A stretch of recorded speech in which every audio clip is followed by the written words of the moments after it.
4 sweeteners you should never put near your mouth again, plus 6 healthier alternatives.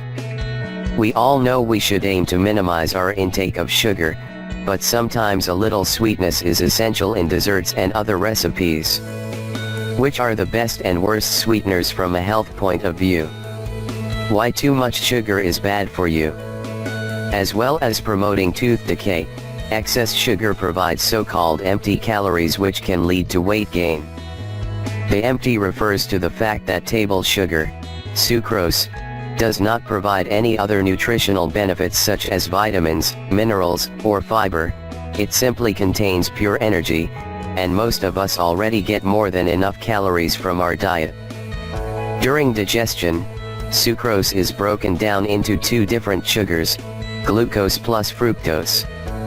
The glucose is absorbed straight into the bloodstream to cause a rapid spike in blood sugar levels, and the speed at which this happens is referred to as the glycemic load, GL.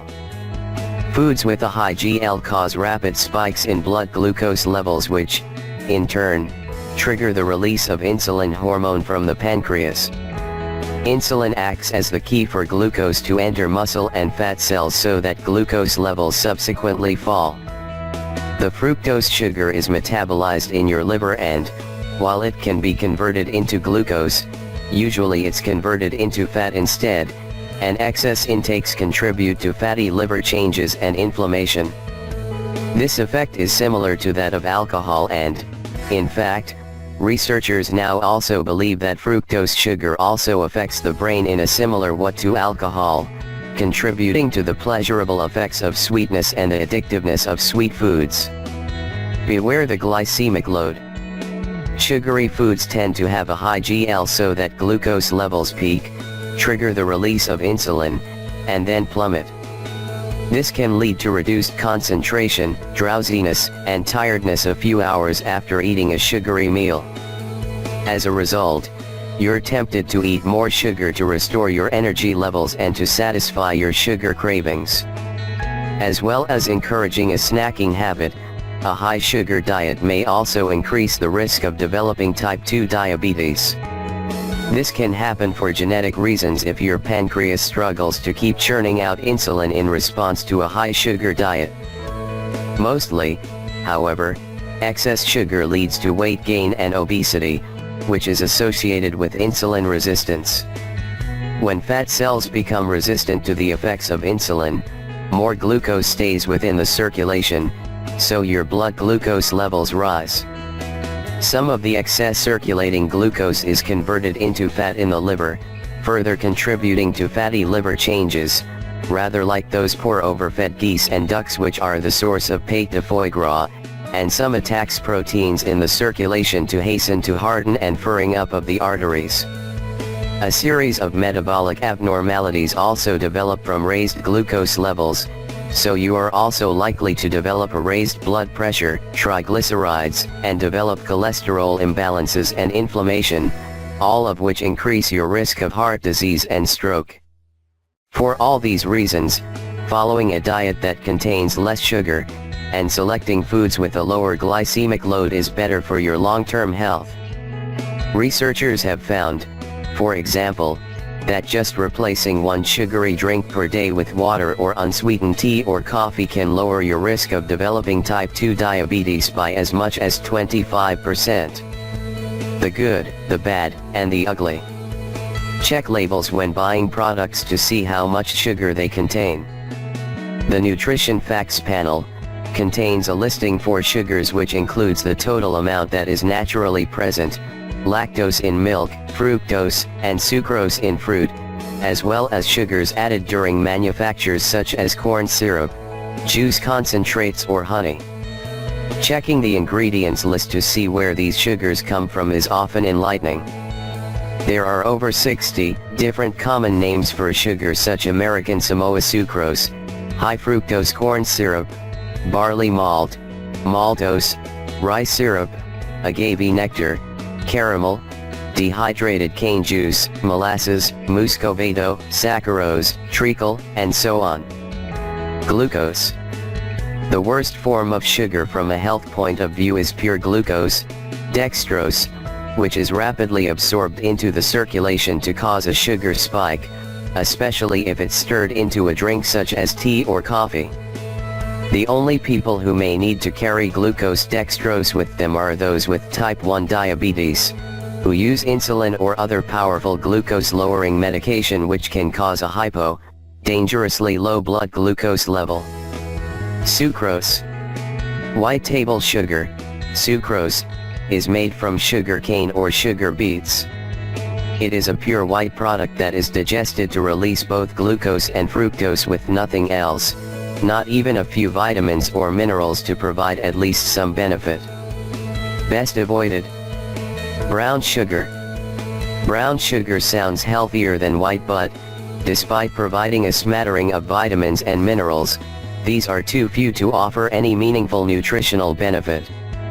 This often masquerades under names such as dehydrated cane juice, or as raw, turbinado, muscovado, demerara or Barbados sugar.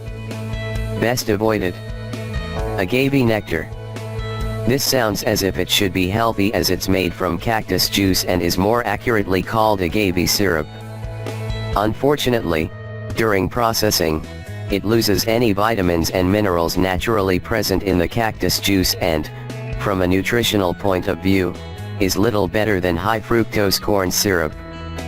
The high fructose content means it has less impact on blood glucose levels than sugar, but there are increasing concerns about eating too much fructose, as mentioned above.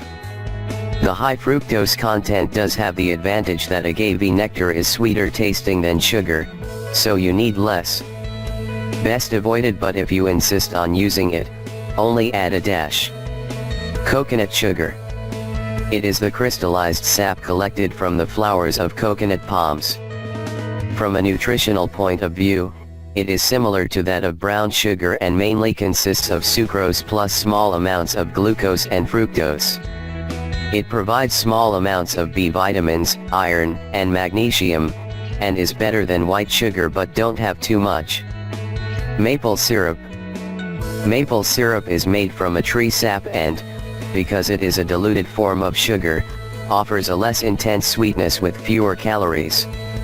It contains useful amounts of vitamins and minerals such as manganese, zinc, and riboflavin, and even some antioxidant polyphenols similar to those found in tea and red wine. If you must put something on your porridge to sweeten it, a dash of maple syrup is better than a sprinkling of sugar. Honey. Honey is often viewed as a health product despite its high sugar content. Produced by honeybees from flower nectars, the sucrose sugar is pre-digested by the bees to release glucose and fructose. Honey contains some vitamin B6 and also has a natural antimicrobial action by releasing hydrogen peroxide. Honey made from the nectar of medicinal plants, such as the manuka bush, are even active against some antibiotic-resistant bacteria, and sterile honey is used to treat wounds. However, it is still a high-sugar product, and one to consume in moderation. Date sugar. Made from the sap of the palmyra or sugar date palm, date sugar is also known as Palmyra jaggery. It provides useful amounts of iron, magnesium, calcium, and even vitamin B12. Better than white or brown sugar, but keep your intake to a minimum. In fact, when substituting it for sugar in recipes, you can often use half the amount. Stevia. Stevia is made from the leaves of a South America plant which contains substances that stimulate the sweet-tasting receptors on the tongue. Stevia is up to 30 times sweeter than sugar with 0 calories and has no impact on blood glucose levels. Pure stevia is available as syrup drops or powder, and it is also mixed with granules to produce a product that can be used in a similar way to granulated sugar. Some people notice an aftertaste, while others don't. Monk fruit. Monk fruit sweetener is made from the juice of an Asian fruit which contains antioxidants, magrosides, that taste sweet but are not metabolized in the same way as sugar in the body. As a result, monk fruit sweetener has no impact on blood glucose levels and no calories. Some research suggests that monk fruit may boost immunity and have anti-cancer benefits.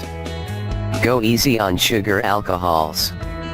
Sugar alcohols such as xylitol, lactitol, sorbitol, and maltitol are derived from sugars and are known as sugar alcohols. Despite their sweet taste, they are not processed in the body like sugars. While sorbitol, lactitol, and xylitol do not raise blood glucose levels, maltitol has the same effect on blood glucose levels as sucrose. Xylitol is derived from the bark of the birch tree and has 40% fewer calories than sugar, and is popular in chewing gum as it actively protects against tooth decay. Sugar alcohol is widely used in diet and low-carb products, but their laxative effect limits their consumption. Some people are more sensitive to this than others, so that intakes above 10 to 20 grams per day can cause flatulence, bloating and diarrhea. So, while they are better than sugar from a health point of view, use them with caution. Avoid so-called artificial sweeteners. Artificial sweeteners are highly controversial and have attracted many negative claims that they're addictive, are toxic, or cause cancer. The fact remains that they are deemed safe enough for use in food and drink, but it's wise to limit your intake. They include saccharin, neodymium, advantum, aspartame and acesulfame potassium, acesulfame K or ACE K. These artificial, non-nutritive sweeteners are from several hundred to 20,000 times sweeter than sugar. Ideally, we should all cut back on our intake of sugars and sweeteners and obtain sweetness from whole fresh fruit and vegetables, such as sweet potatoes. The sugars naturally present in these are accompanied by a nutritional powerhouse of vitamins, minerals, polyphenols and other antioxidants as well as plenty of fiber. Cut back slowly, and you will soon retrain your taste buds to appreciate lower levels of sweetness. Dr. Sarah Brewer is a medical nutritionist, nutritional therapist and the author of over 60 popular health books.